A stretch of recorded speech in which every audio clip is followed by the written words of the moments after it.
I wasn't always a skilled tradeswoman. As a matter of fact, I attended Syracuse University, where I studied psychology, which is totally different from what I'm doing now. But I got my start as an electrician, doing an amateur rough-in with my dad in Florida, and I loved it. I enjoyed the experience, and so my dad told me, if you love it so much, when you get back to New York, you join the union. And so that's what I did. Local 43, they welcomed me, and with some borrowed tools from our now business manager, Al Marzullo. Ooh, Al. I was able to work my way up, starting as a helper, moving up to being an apprentice, and then a journeywoman electrician. And now I am the first Black woman master electrician in the region.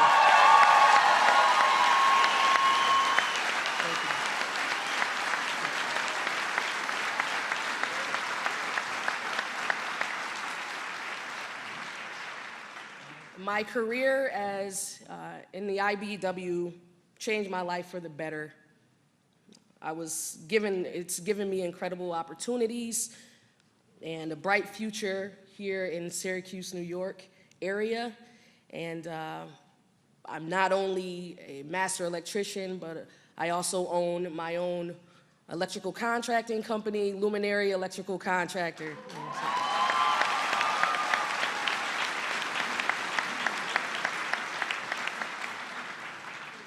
And we are here, and we are ready to power up New York's long-awaited manufacturing rebirth. So needed.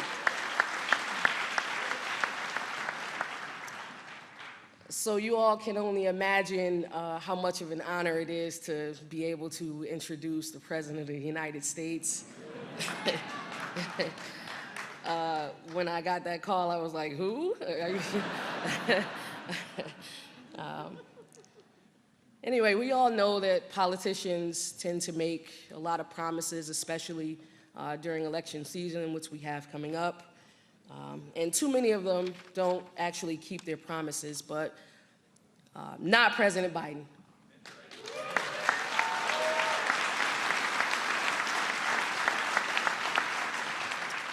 One thing I really like about President Biden is that he understands the value of our workers in the United States, and that we've always, as workers, stepped up to help our communities and our country, and that the workers of this country should be respected, and as well as the unions in this country, excuse me.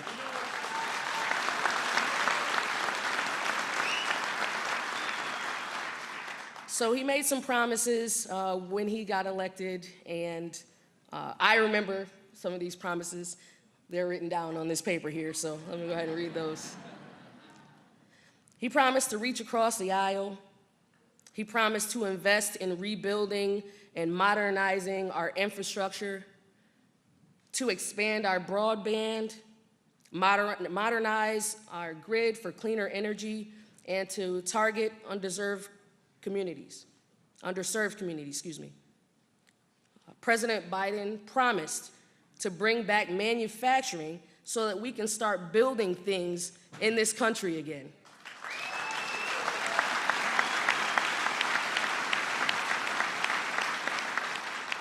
Well, here we are 2 years later, and I am saying loud and proud that promises were made and promises were kept.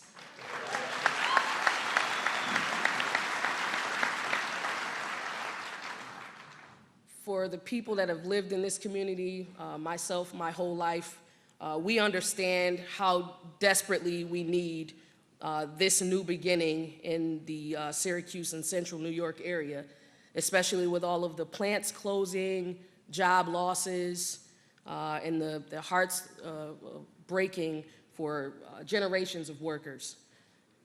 So this plant means hope. It means good paying union, construction, and manufacturing jobs for years to come.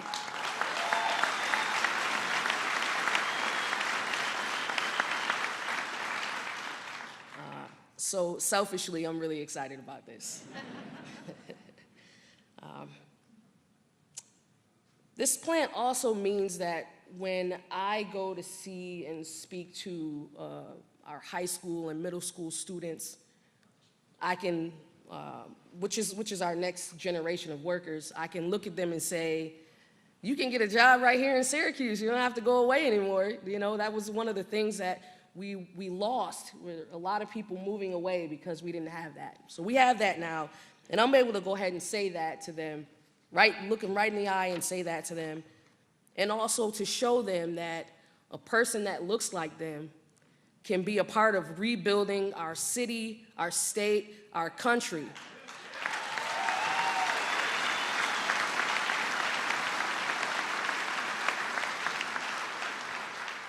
And call ourselves union members and a CEO.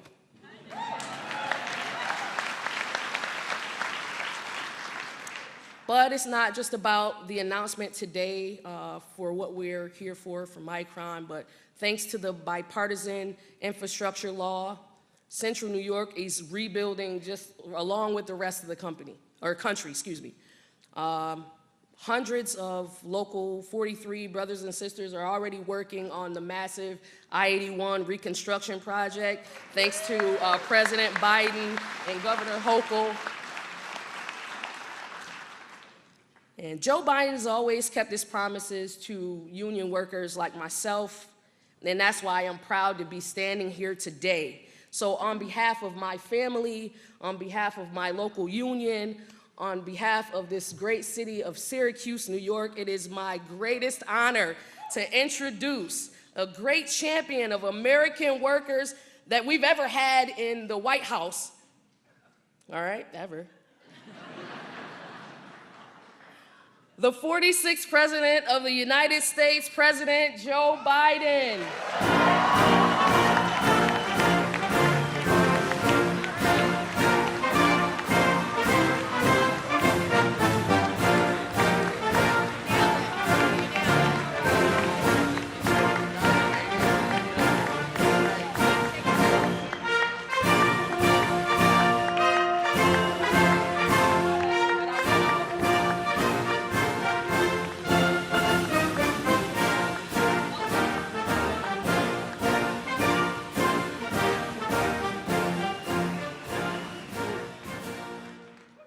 Well, thank you very much. Hello, Syracuse.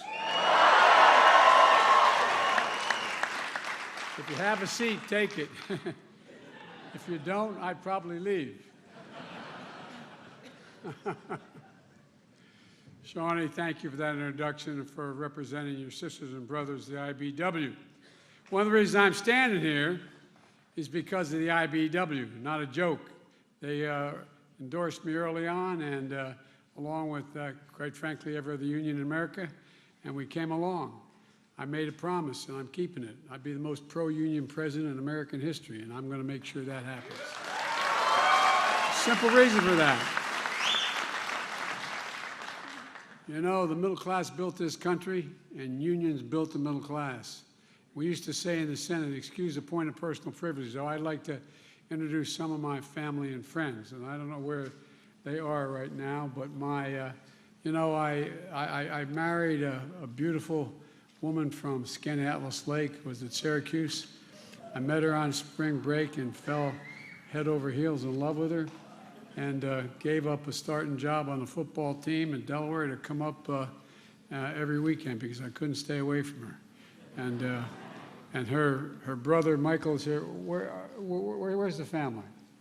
There they are, back there. The Hunter family is here.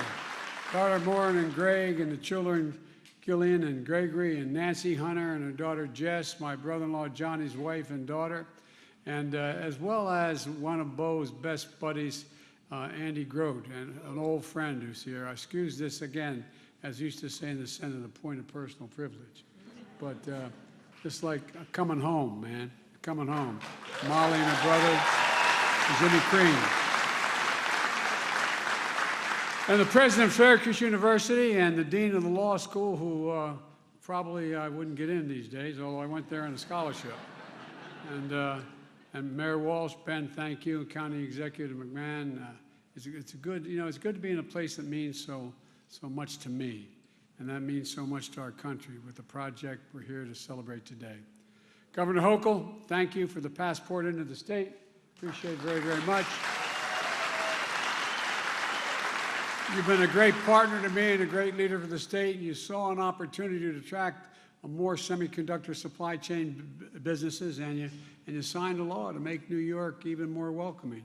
We were down in Poughkeepsie not long ago, a little outfit called IBM, spending $20 billion investing in incredible jobs, attracting companies, creating jobs.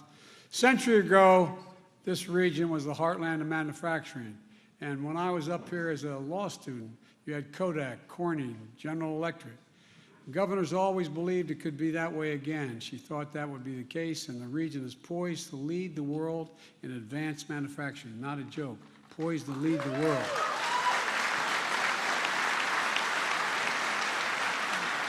And I also want to thank my buddy Chuck Schumer, Senate Majority Leader. This guy gets things done.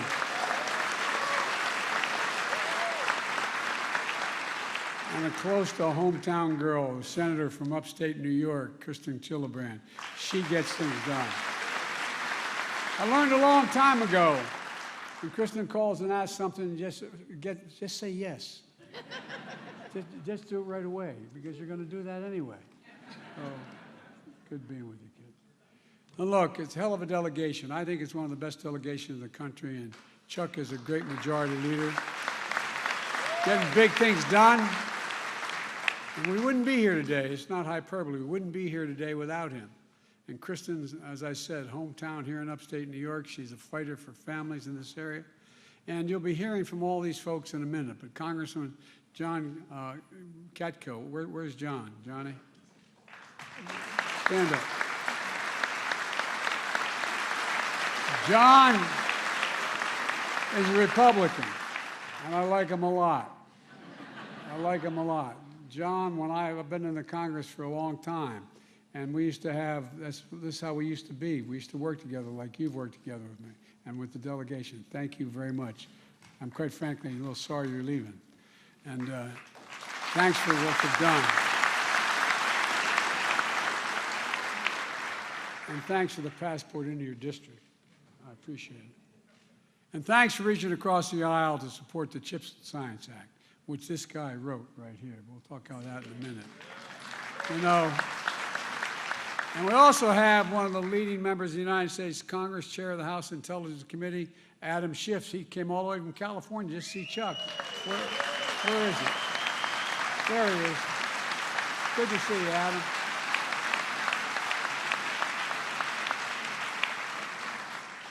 Adam and I talk together a lot. We can't share any secrets to the rest of you, but we can talk. He's the only guy I can talk to. I'm only kidding. Folks, we're here to celebrate one of the most significant investments in American history. Again, not hyperbole. One of the most significant investments in American history. And it's going to ensure that the future is made in America. One of the bright spots around the country that should give us a sense of optimism and hope about who we are as a nation, and it's part of a broader story about an economy we're building and one that works for everyone. The positions America put America in a position to win the economic competition of the 21st century. And again, that's not an exaggeration. It's literally an accurate statement. We're joined today by the CEO of Micron to celebrate their commitment to invest $100 billion over the next 20 years here in America to build factories, to make semiconductors, those small little computer chips that power everything in our everyday lives, from our smartphones to our automobiles to washing machines, hospital equipment, you name it. It's the largest American investment of its kind ever in our history. Thank you very much, boss. They're going to build factories the size of, this is not hyperbole, the size of 40 football fields, big enough to fit the Carrier Dome 4 times inside it and still have space left over. And this is amazing. What's that going to happen here? You guys have no idea. It's going to run, and it's going to run entirely on renewable energy. 9,000 jobs, from PhDs and engineers, HVAC technicians, machine operators, with an average salary of $100,000 a year, and tens of thousands more jobs across the supply chain. 20 unions working together to fill jobs for technicians, construction workers, electricians, operating engineers. And by the way, it's the largest investment in American history that's also governed by a project labor agreement.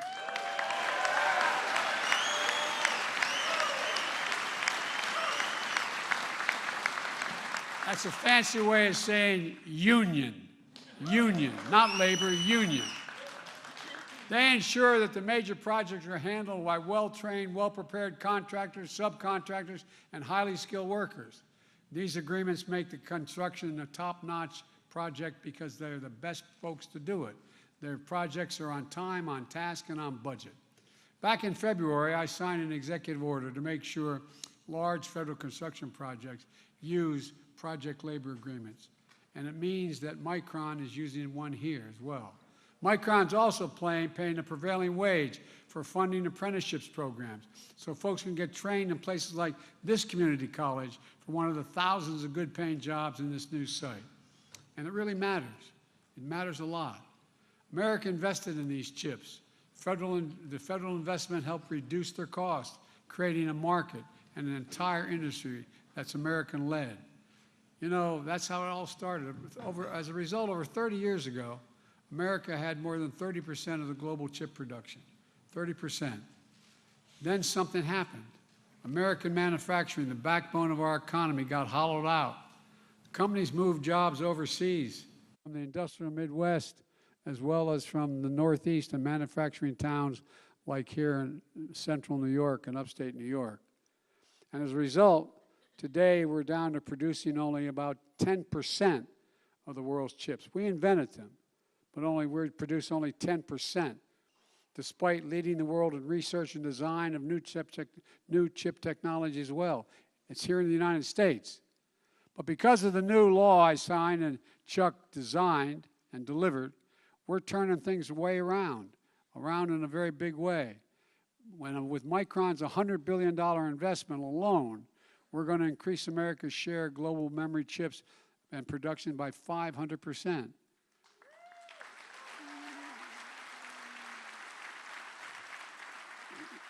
The company Intel in Ohio and other companies, including foreign companies, that are investing billions of dollars across America to make these chips here. And it matters to you all, no matter where you live. It matters a great deal. Making these chips in America is going to help lower the cost for families looking to buy a car, to replace your washing machine, get a new cell phone. It also helps companies outcompete the rest of the world. And I've heard from Xi Jinping that he's a little concerned about that. No, I'm not joking. It's not, as I told him, it's not about conflict, it's about competition. And we're back in the game. We're competing again in a big way. Think about it this way. IBM needs these chips to build the fastest quantum computers ever built in the world in Poughkeepsie, New York. Instead of relying on chips made overseas that could be delayed because of a pandemic or some other global supply chain issue, they can get their chips in a few hours. It's a game changer. You know, where is it written? Where is it written that the United States of America can't be the manufacturing capital of the world? Think about this. No, I mean it sincerely. Where in the hell is it written that says we cannot be, as we've been hearing for the last 25 years, the manufacturing capital of the world? This country lost over 180,000 manufacturing jobs under the last guy that had this job. We've created 700,000 manufacturing jobs on my watch, adding manufacturing jobs at a faster rate than in 40 years.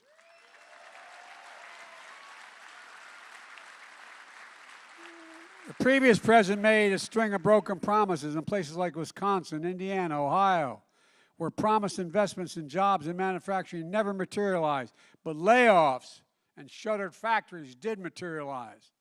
On my watch, we've kept our commitments. On my watch, Made in America isn't just a slogan, it's a reality, Made in America. And today's announcement is the latest example of my economic plan at work.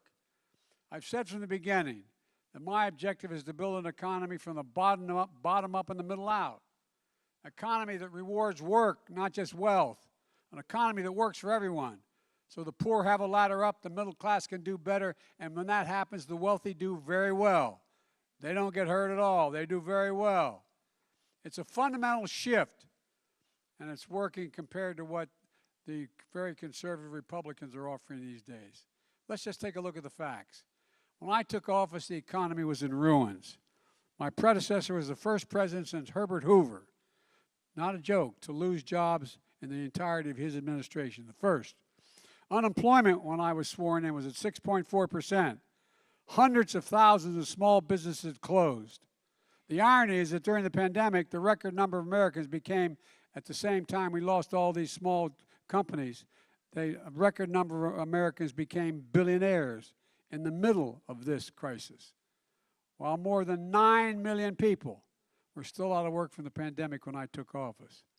Today, with the help of the people behind me, we're in a much better place. 10 million jobs created since we took office, a record for any administration in American history. Unemployment is at 3.5%, the lowest it's been in 50 years. 5.4 million Americans applied to start small businesses, the highest level ever in American history. And because of the action we've taken, gas prices are declining. We're down $1.25 since the peak at this summer, and they've been falling for the last 3 weeks as well.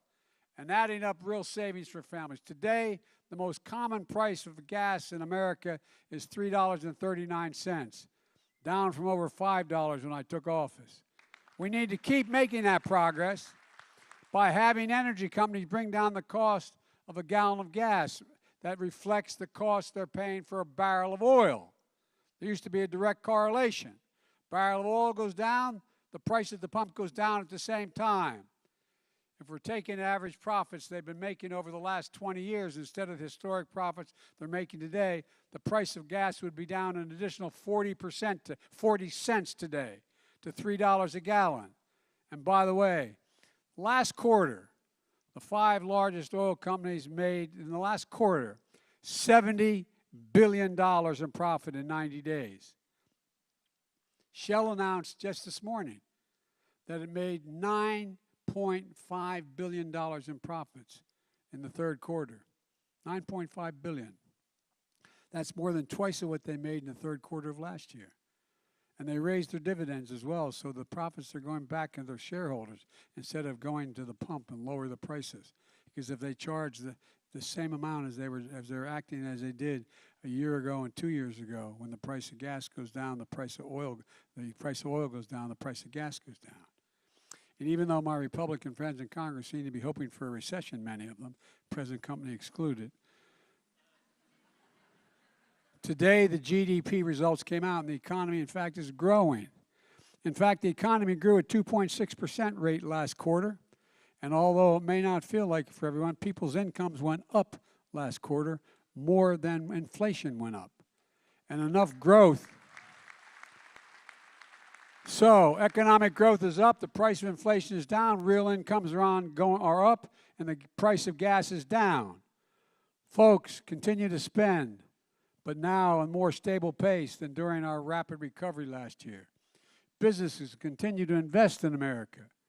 Exports are up, which means we're making things here in America and shipping the products overseas instead of shipping jobs overseas and sending them back here. The supply chains are running more smoothly, helping companies build up inventories. Here's another thing. My predecessor promised, and you heard it for 4 years, Infrastructure Week. Seemingly every week for 4 years. But it never got done. It became a punchline when you talk about Infrastructure Week. Well, on my watch, we turned Infrastructure Week into the decade of infrastructure and a headline. A once-in-a-generation investment on our nation's roads, highways, bridges, railroads, ports, airports, water systems, high-speed internet. And the American people are seeing the benefits of this economy that works for them. Families have more net worth today than they did before the pandemic. Fewer families are behind on their mortgages, their credit card bills, than they were before the pandemic. More Americans have health insurance than before the pandemic.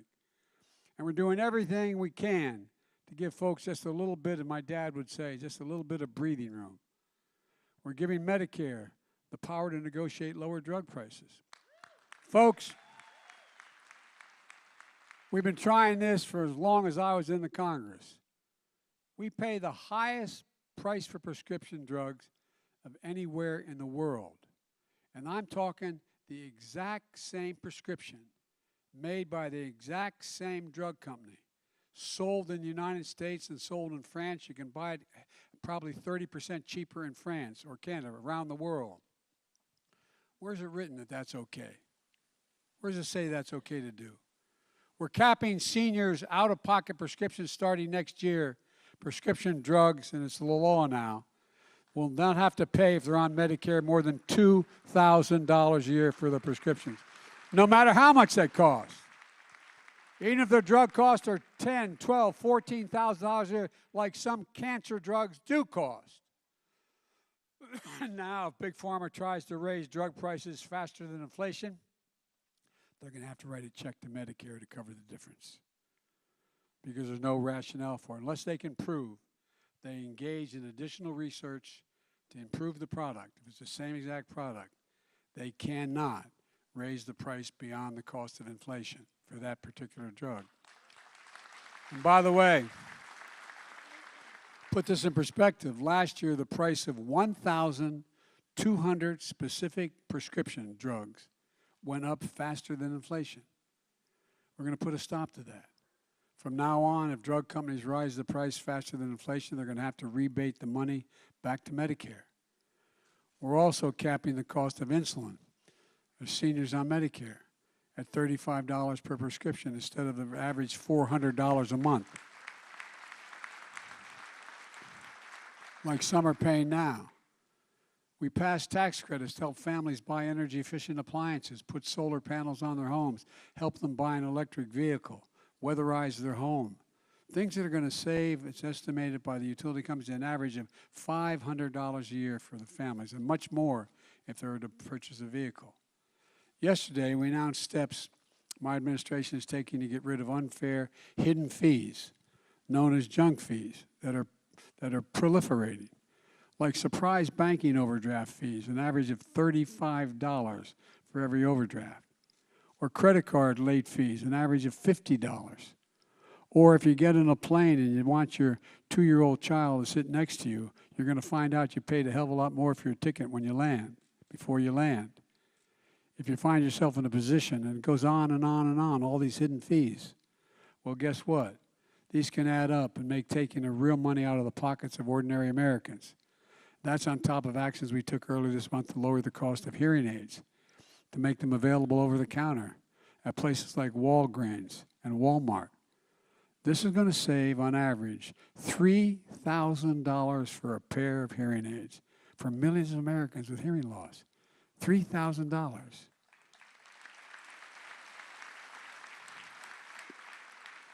I took action to ease the burden of student debt for millions of working and middle-class families. Average income, $70,000 a family, recovering from the pandemic. My friends on the right, they criticize the move. But I'm never going to apologize for helping working and middle-class families as they recover from the pandemic. Especially not to those same folks who voted for a $2 trillion tax cut before I got in office to give away that mainly benefited wealthy Americans and the biggest corporations. Not a penny of it paid for. And we're doing all this by reducing the deficit at the same time. I don't want to hear about big spending Democrats creating the deficit. Let me give you the facts. The very deficit reduction that the Republicans voted against when they opposed the Inflation Reduction Act. This year, the deficit under our leadership is falling by $1.4 trillion. Let me say it again. This year alone, the deficit is down $1.4 trillion. In my first year in office, the deficit fell one year by $350 billion. Ladies and gentlemen, the largest ever one-year cut in American history on the deficit, cut the deficit in half. As I said, this follows a historic drop of $350 billion last year. And we're going to reduce the deficit by another $250 billion over the next decade. Why? A big part of that is because corporations are finally going to have to pay something. 15% minimum tax. You know, in the year 2000, 55 corporations made $40 billion. God love them, as my mother would say. But they paid zero in federal tax.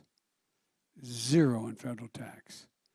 So guess what? The Inflation Reduction Act, we made sure they have to pay a minimum of 15%.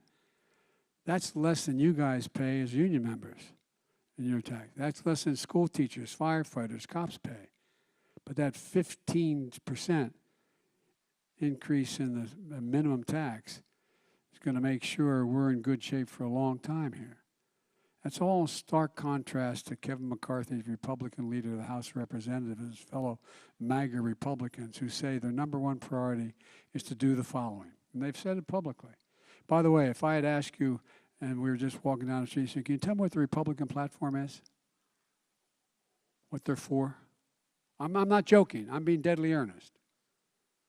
Like I said, I've been around a long time in public life. Republicans usually always have platforms. Say, this is what we're for. Well, they can't tell you what they're for, but they'll make sure they'll tell you what they're against. They're going to give the power we just gave to Medicare to lower drug prices back to Big Pharma to raise prices instead. The cap on the $2,000 cap on prescription drugs for seniors, gone, if Kevin has his way, McCarthy. $35 a month cap on insulin for diabetes for seniors, gone. Savings on health care premiums, $800 a year for literally millions of Americans under the Affordable Care Act, gone. And of course, they're still determined to repeal the Affordable Care Act overall, which would mean that tens of millions of Americans with pre-existing conditions who can't otherwise get insurance will lose even that insurance because they have a pre-existing condition. These protections are gone as well if the Republicans get their way, if Kevin gets his way in the Republican Congress. Tax credits to lower energy bills, gone. Corporate minimum tax, gone. Under the Republican plan, some big corporations are going to go back to paying zero again. That's the plan. I would argue it's reckless and irresponsible and it will make inflation worse if they succeed. And then they're coming after Social Security. Now, it sounds like, there's Biden, that's typical Democrats saying Republicans are after Social Security. This is the one thing they've said out loud. They've written it down on pieces of paper. Senator Rick Scott, the Republican from Florida, who's in charge of getting Republicans elected to the Senate, has a plan that's laid out. You can look it up. You can, as my used to say, you can Google it. The plan that Congress will give Congress a chance to cut Social Security, Medicare every 5 years. Every 5 years it's going to be up on the ballot. Either gets voted on or gets lost. Every 5 years. It's no longer, there's no such thing as a permanent plan. Every 5 years, you've been paying your Social Security since you were 16 years old, your first paycheck. Senator Ron Johnson, the senator from Wisconsin, he thinks that's taken too long. He wants it done every year. Every year, Social Security and Medicare are in the chopping block, every single year. And now they put forward a real ticking time bomb for the country, and you're going to hear a lot more about it. Republican leadership in the Congress has said, they made it clear, that if they don't get their way, if I don't vote to shut down, if I don't vote to reduce Social Security and Medicare, if I don't support that, they're going to shut down the government, refuse to pay America's bills for the first time in American history, to put America in default. Again, read this. That's what they're saying. Unless we yield to the demands to cut Social Security and Medicare, they're determined to cut Social Security and Medicare, and they're willing to take down the economy over it. There is nothing that would create more chaos or do more damage to the American economy than that happening, if it were to happen. Let me close with this. It's been a rough few years for a lot of people I grew up with, hardworking Americans. For a lot of families, things are still tough. But there's some bright spots out there where America is reasserting itself. I've asked CEOs, including Micron and CEOs of many other countries, the following question. When I spoke to the Business Roundtable, spoke to the Chamber of Commerce, National Chamber of Commerce. When the United States government decides to invest considerable resources in a new industry that we need to build up for our national security and economic well-being, does that encourage or discourage companies from getting in the game? The overwhelming answer is it encourages them to get in the game. Federal investment attracts private sector investment, particularly in those things we need badly. Our national security depends on us having access to the most modern computer chips in the world. It depends on it. One of the things I've been able to do, and I make no bones about it, because of what Russia's activities, we have curtailed their ability to access some of this stuff. And guess what? They're not able to rebuild those devastating weapon systems to take out those civilians in Ukraine as well. Not a joke. It makes a big difference. These things matter. They matter a great deal. And it creates jobs and it creates industries. It demonstrates we're all in this together. And that's what today's all about. I've never, and I mean this sincerely, I've never been more optimistic in my life about America's future. I mean it sincerely. Not because I'm president, but because we have entrepreneurs and people who know what they're doing to lead us to in a completely different era in terms of the kinds of technologies we need, like this man right here. Because I look out at that younger generation. It's the best educated generation, the least prejudiced, the most engaged, and the most least self-serving generation in American history. And look, I hope you feel what I feel standing here today. Pride. Pride in what we can do when we do it together to build a better America. Proving it to everyone, proving to the world that our best days are ahead of us. I know every major world leader because of the nature of my job, and before that, when I was vice president, that was my job, and before that, I was chairman of the Foreign Relations Committee. And guess what? There's not a single nation in the world, of major nation, that wouldn't trade places with the President of the United States in a heartbeat. Not a joke. Think about it. Not a single solitary one. Not a single one. And I talk to these folks all the time and meet with them all the time. And they want to know, are we going to be okay? Because if we're doing well, they think they got a shot to do well too. And that's not hyperbole. That's a fact.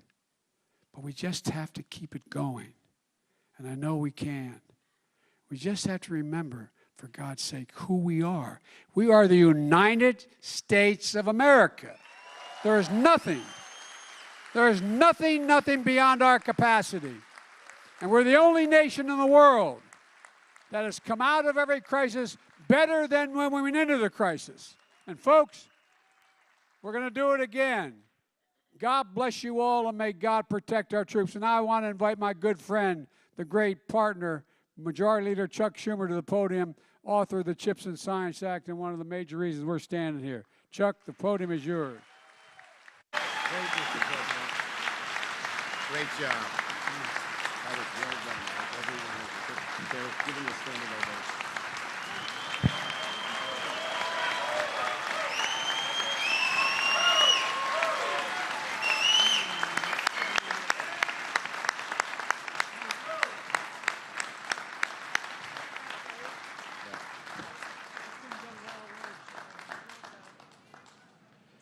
Well, what a great speech.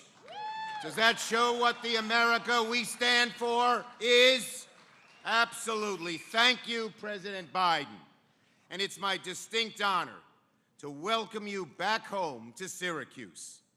Your history in Cuse is no secret, dating back to SU days many years ago.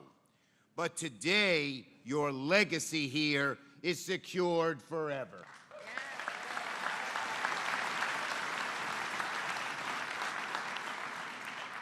Let me thank my true partner throughout this process, another SU alumni, and that is Governor Hochul.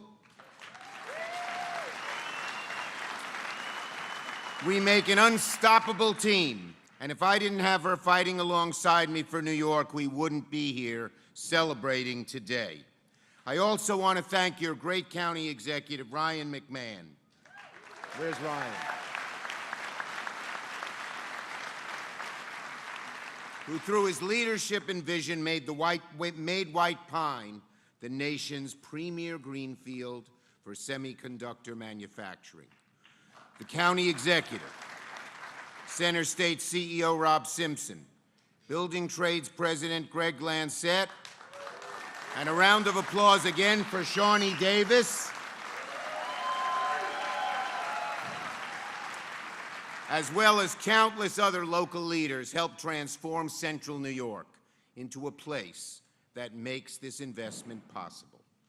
And of course, my dear friend, who I've come to know and become very close with, Sanjay Mehrotra, who built one of America's most innovative companies and is now following through on his vision of bringing leading-edge semiconductor manufacturing back to America, including right here in Central New York. In short, folks, this is a great day for Central New York and a great day for America. This is our future, and it is great.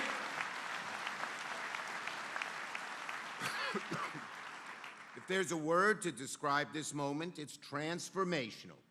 Transformational. Transformational can describe now what is happening here in Syracuse, in upstate New York, and in America. This is the largest private investment in New York history, the largest private investment in the nation, right here in Central New York. 50,000 New York jobs, enough to fill every seat in the JMA Dome, where Cuse is going to beat Notre Dame this week.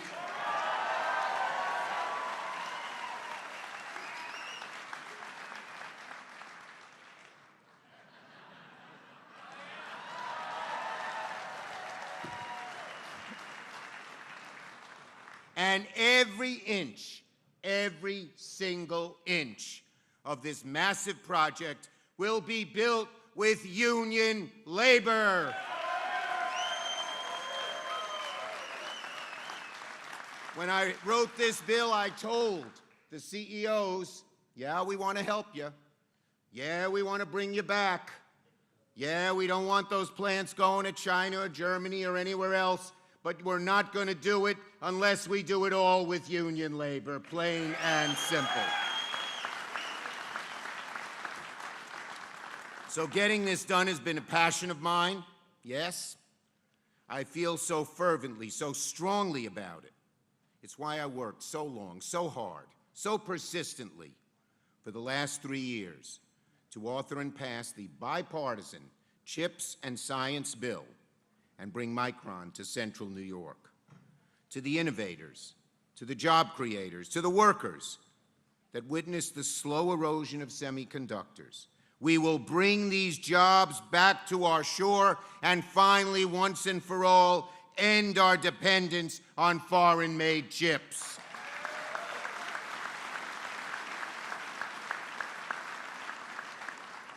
Now, all of the major microchip companies are considering investing in the U.S. because of these federal incentives. Without the CHIPS and Science Bill, this celebration of new investment would be happening somewhere, but they would all be overseas, in Europe or Asia, not here in America, not here in Central New York. Congressional negotiations were all but dead over the summer. But President Biden and I knew the stakes were too high for the country to let the bill fail. And we fought so hard because President Biden and I knew what succeeding would mean to places like upstate New York. So with the President by my side, supporting us in every way at every juncture, and with White Pine as my guiding light, we got the bill passed, which brought us here today. And President Biden, you will be going to many more great celebrations like this from one end of America to the other because of what you did.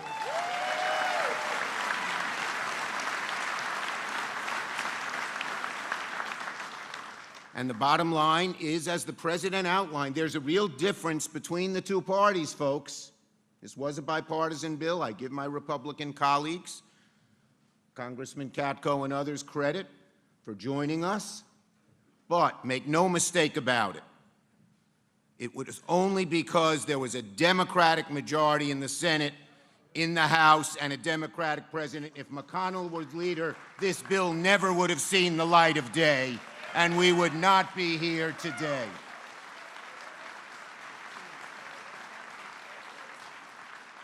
We're seeing investments like this across the country. And as I said, it will revitalize not only Syracuse, not only upstate New York, but Ohio, Georgia, Arizona, so many more places. And our children, our grandchildren, will benefit long-term from the investments Micron is making in the community, with jobs, with a future that every parent dreams of for their children. A $500 million community investment fund, and hiring and contracting commitments that will ensure these good-paying jobs go to the people, veterans, minorities, women, rural residents, and neighborhoods that need them most of all. So all of Central New York, not just some, but all, will benefit. That's how the bill was written. That's how the plan was written. It will give people of all ages, of all walks of life, from the dad looking to upgrade his career in manufacturing, to the little girl who dreams of being an engineer. It will give them all the education, the training, the support they need to build a life here in the community they grew up in and love. Just think of what this means. The chips that power nearly every aspect of our daily lives, our economy, our national security, will be made in America by upstate New Yorkers. So yes, in conclusion, my friends, Syracuse has always been part of President Biden's history. But now, thanks to the President's leadership, Mr. President, you have changed Syracuse's history forever. So this is a great day for upstate New York, a great day for America. Thank you for celebrating the future here today with us. God bless you. God bless America.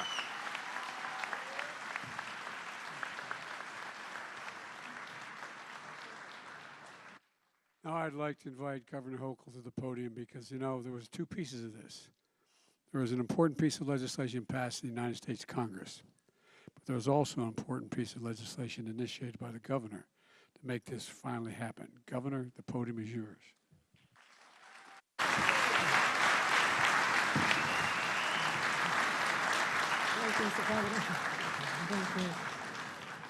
Good morning, Central New York. No, it's afternoon, isn't it? Just see if you're awake. I know some of you have been here since this morning, and I appreciate your patience. I just catching it, see if you're paying attention here. It is so fabulous to be here. I have waited for this day for so long, and I'm so grateful to have extraordinary partners, people in the private sector, labor community, and in government. And that does start with our very own, once a resident of Syracuse, New York, when he was a student at the law school, our president, President Joe Biden. I want to thank him for coming to town, not for a law school reunion, but a reunion of upstate with the glorious past of its manufacturing legacy. That's what the reunion is going on right here today. And then we've waited our lives for this. We have waited such a long time to finally have that sense of hope again, and it happened again. And I want to thank the president and Majority Leader Chuck Schumer. If he had not been the Majority Leader, we would not be sitting here today, I guarantee that. We needed the Democrats to get this over the finish line, and I do thank Senator Gillibrand and all the other senators who teamed up on this. And in New York State, knowing how important this was to our state, I thank the entire Democratic congressional delegation and the 2 Republicans, John Katko and Chris Jacobs of Buffalo, for being the 2 who supported it. I'm grateful. I'm grateful you stood up. I'm grateful at least you stood up. And Sanjay Mehrotra, I cannot believe the relationship that we've had just over this last year. Our shared values and how we can work together, the private sector and government, saying we can work together to just build and energize a community that had been forgotten for so long. I know you're doing this because you want to continue to be the world's greatest manufacturer of semiconductor chips, and you will be.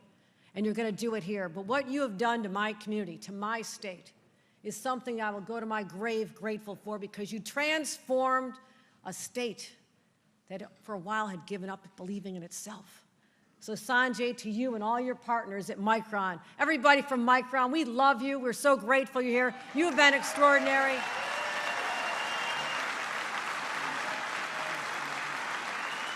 Since Micron, stand up, Micron.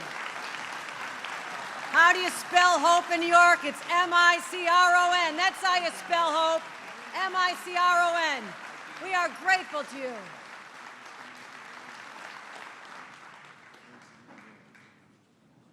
And I remember my first weeks as governor, just a little over a year ago.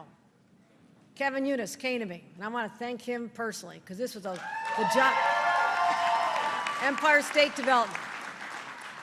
He said, we have an opportunity. There's these guys from Idaho, a company.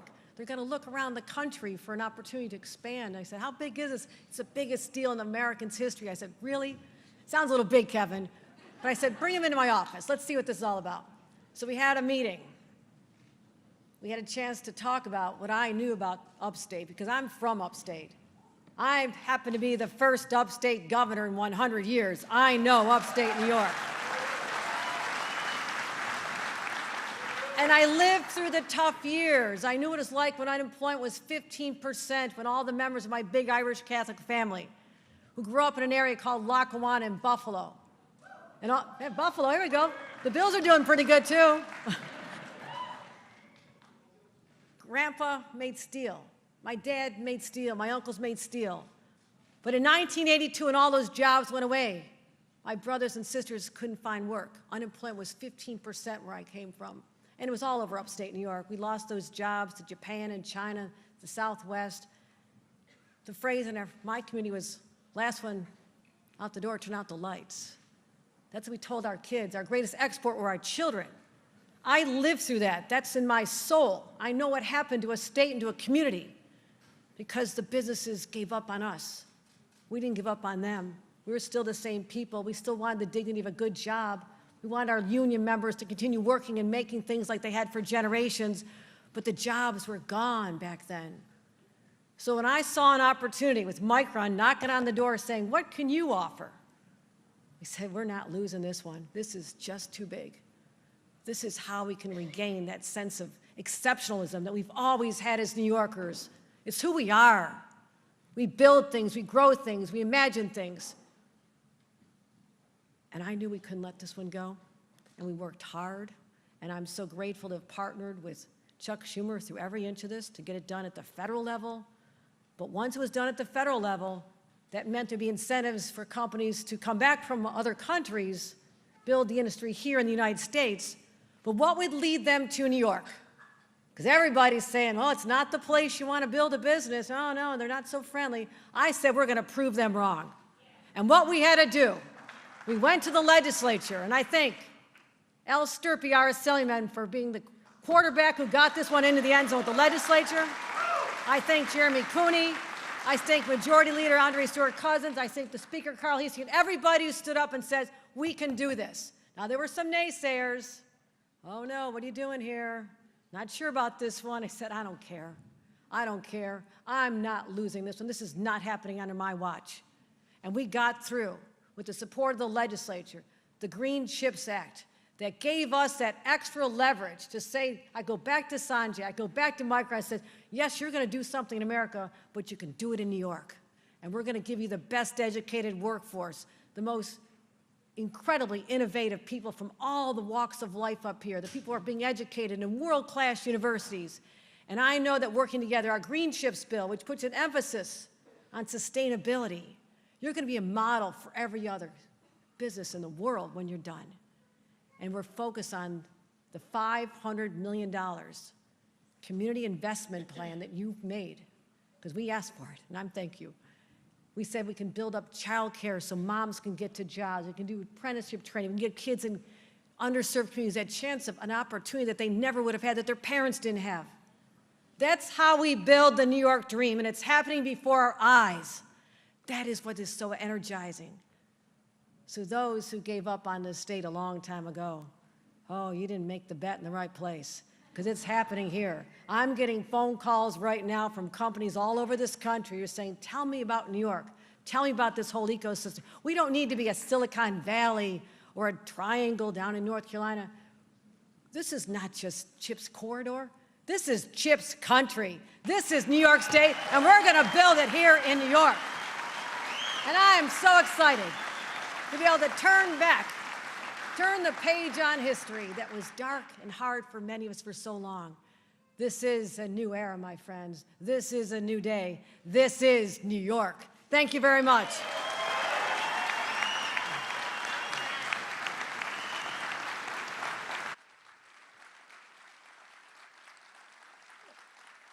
As you all can tell, one thing we lack from this delegation is enthusiasm. I want to introduce Senator Gillibrand now to bring her to the podium, but I want to make one comment that may not seem totally consistent with what we're doing. One of the reasons why women in America have an opportunity to serve in any capacity they have, including in the military, why we have department heads of entire United States Coast Guard and others, is because of this woman right here. So, Kristen, it's all yours.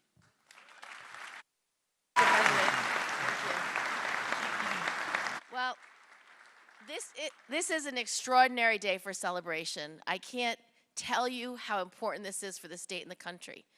And it starts with a president who believes in the American worker, who believes in the American union movement, and who believes in the endless possibility of what America can build and what America can do. And that is President Joe Biden. Thank you, Mr. President, for having the vision to bring us here today. The second person we need to celebrate is our own Senator Chuck Schumer. He brought this to life from the beginning. This was his idea. He's been working on this legislation for over a decade. He knew that to compete with China, we needed to make it here. He knew if this country was going to be secure, we needed to make chips here. He knew that the only way to do this was through a bipartisan bill that would bring the whole country together about making it here. It was Chuck's dream vision from the beginning, something he knew he would do when he became majority leader. So I just want to thank Senator Schumer for not only being our vision, but our closer. Thank you, Senator Schumer, for getting it across the finish line. And then I have to thank our governor.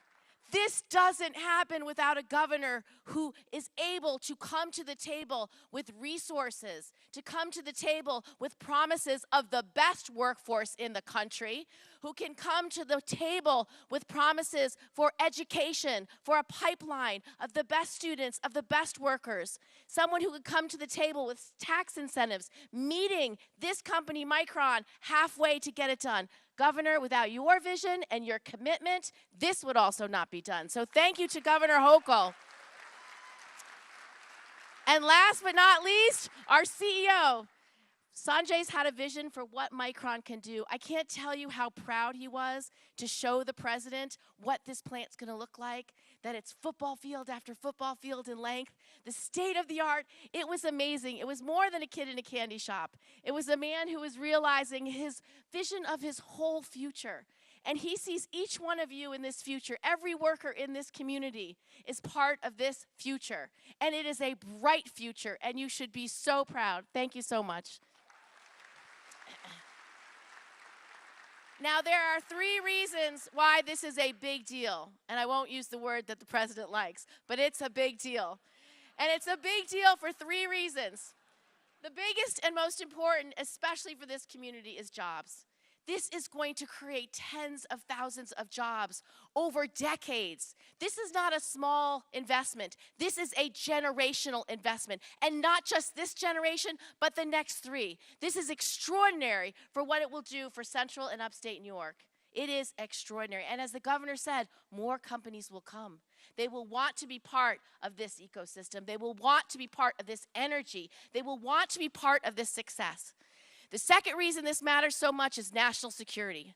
I sit on the Intelligence Committee and I sit on the Armed Services Committee. And when the Republicans did not want to fund this entire bill, several of us went to the SCIF to tell them, if you do not fund this now, we will not compete with China and we will not be able to keep this country safe.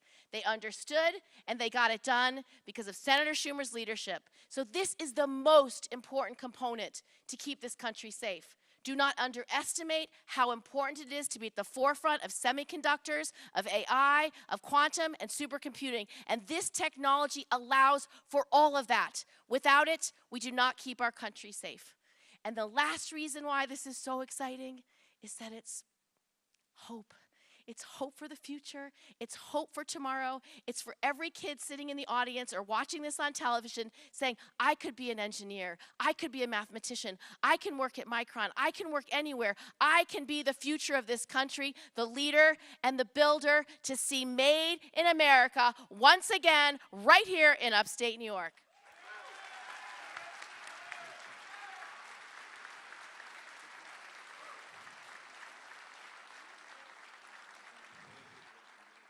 You're going to hear from our last and most important participant up here on this stage, but you know, the point that I want you all to remember is the jobs created making these chips and building these buildings is important. But guess what? Those of you who sell automobiles in dealerships can sell a whole hell of a lot more cars because people have good salaries. Those of you who make sandwiches in restaurants are going to make a whole lot more meals. Those of you who have clothing stores. I'm not joking. Think about the spinoff. Think about the spinoff. And so this is really a game changer for New York. It's a game changer for the country. And the guy who's changing the game, Sanjay, it's all yours, kid.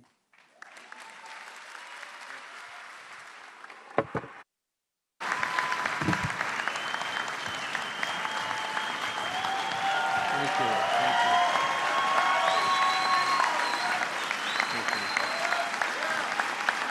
Thank you. Thank you, Mr. President, for that introduction. Mr. President, I can tell you that as an immigrant and as representing 48,000 team members of Micron, this is really an humbling and a profound honor. We wouldn't be here today, Mr. President, without your vision and leadership on the CHIPS Act. You championed this so hard, not just for national security, not just for economic security, but what it means for the communities, for the workers who will make the world's most advanced memory chips. The people of Clay and this region can take pride that what they make here will be used all over the world. Thank you, Mr. President, for your leadership and for making this moment possible. And today we are celebrating the largest semiconductor manufacturing investment ever announced in the United States, an investment right here in the heart of New York.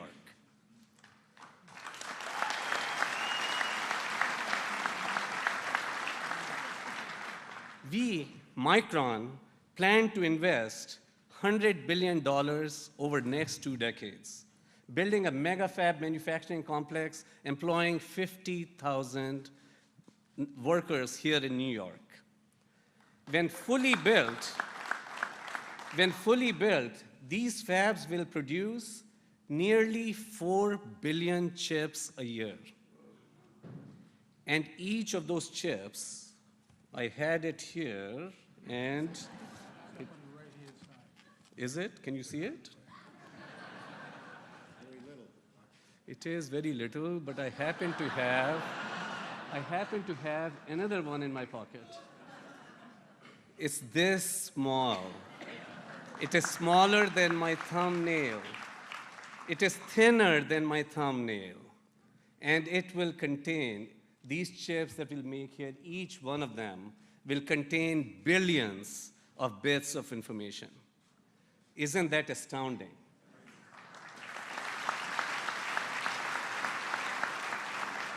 The fabs that we built right here in Clay will be critical part of Micron's global manufacturing network, creating leading-edge memory chips to be used in most demanding electronic applications worldwide, everywhere. Clay, New York, just a few miles north of here, will be able to say with pride that they are home to some of the most advanced manufacturing in the world. So why is memory so important? The semiconductors that we build, the memory chips, handle the information that makes modern computing so valuable. The data required for computing lives in the kind of chips that Micron makes. And the examples are all around us.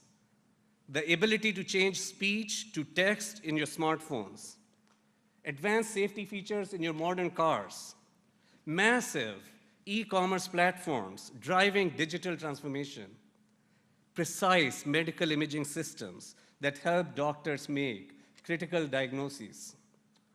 All of these applications and myriads more depend on fast, accurate data.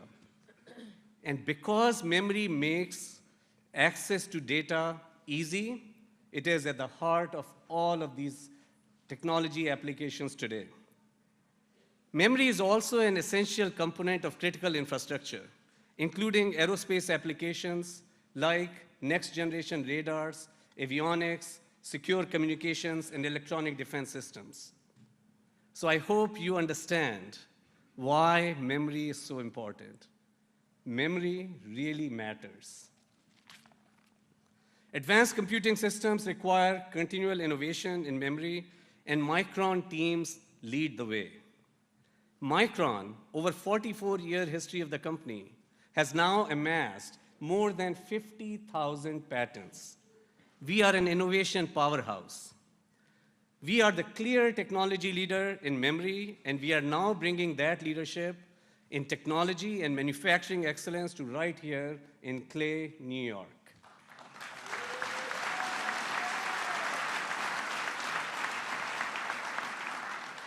And the importance of memory is also underscored by the sheer size of the market. The total market for memory is expected to grow to more than $300 billion by the end of this decade. So it is obvious, to meet the growing demand for memory, new fabs need to be built. But not long ago, an investment of the scale that we have talked about today in the United States was not obvious at all. In fact, it was not even realistic. Over the last 30 years, foreign countries have incentivized businesses to transfer semiconductor manufacturing overseas. Without similar public-private government partnership here in the States, costs to build in the US versus overseas grew to as much as 45% higher. US sites were simply unable to compete effectively against these overseas incentives. But now, what we are doing, what many thought impossible just a few years ago, with the CHIPS Act, totally changes that. Now with CHIPS Act, we'll make the US and New York specifically a hub for leading-edge semiconductor manufacturing. This bill and what we are achieving because of it is reviving the belief that America can be a manufacturing leader.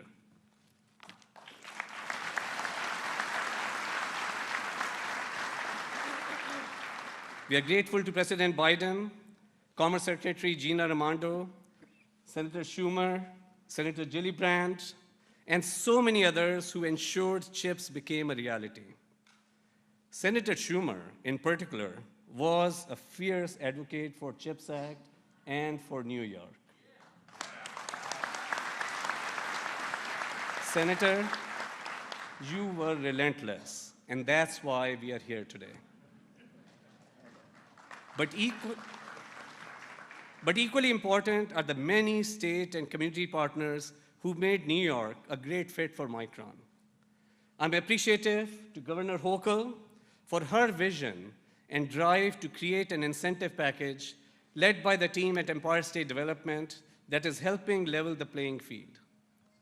Governor, you were visionary, creative, strategic, firm, and yet fair.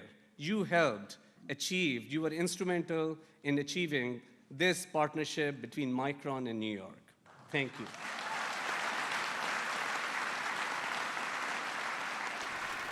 And we also appreciate the hard work of so many here in the community who envision this future. Center State CEO Rob Simpson, County Executive Ryan McMahon, Mayor Walsh, Congressman John Katko, OCC President Hilton, and Syracuse Chancellor Severud.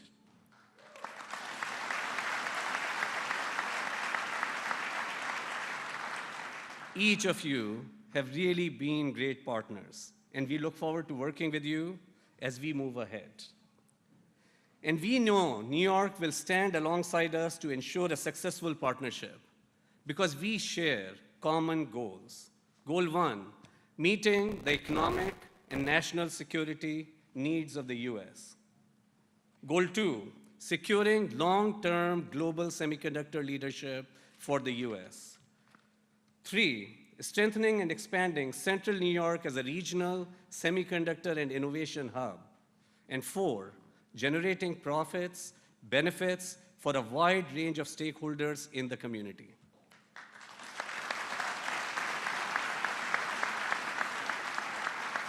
In New York, our alignment on these goals and your strong support has been critical to making this the best site for our new mega fabs here in Clay.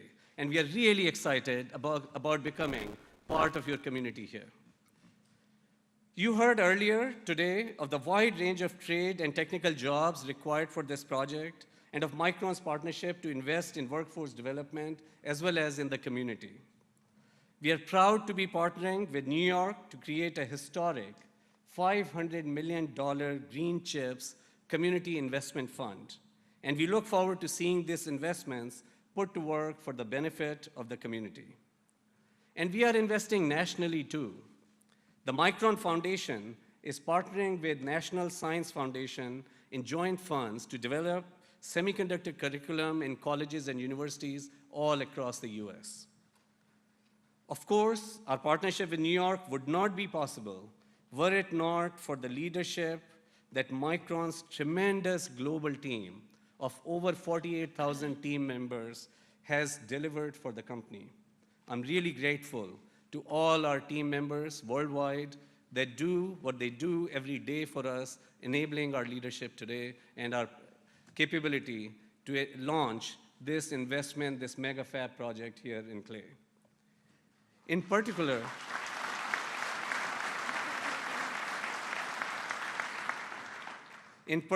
I want to thank the team that worked with the New York team. I want to thank Manish and April, Scott, Rob, Buddy, as well as Courtney and so many others in bringing us to this milestone today.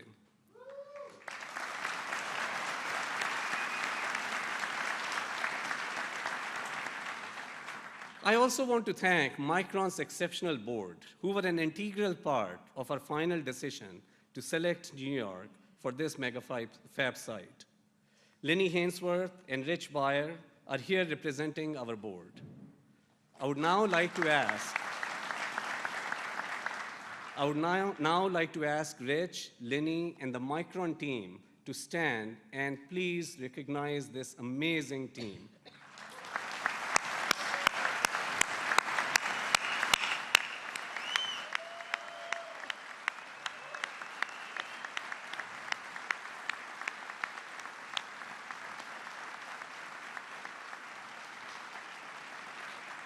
Thank you, team. Thank you. Today is indeed a historic day. We are at the beginning of a transformational journey that will have an impact for generations to come. Transformational for Micron and our capabilities to create leading-edge memory. Transformational for Central New York as together we build a world-class semiconductor hub. Transformational for the United States and the world, driving a renaissance in advanced manufacturing, securing our future, and building technology solutions that truly will enrich life for all. Thank you.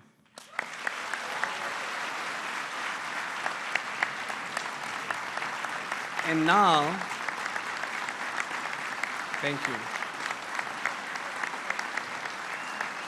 And now it is my honor to invite President Biden to come back to the podium to make closing remarks.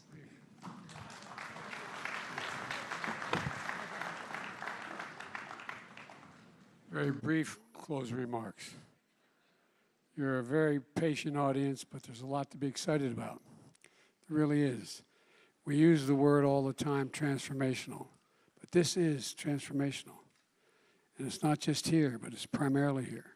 And so I want to thank you all. This is a big day for Central New York, but it's also a big day for the United States. And my grandfather would say, with the grace of God and the goodwill of the neighbors and a creek not rising, we're on our way. Thank you all so very much.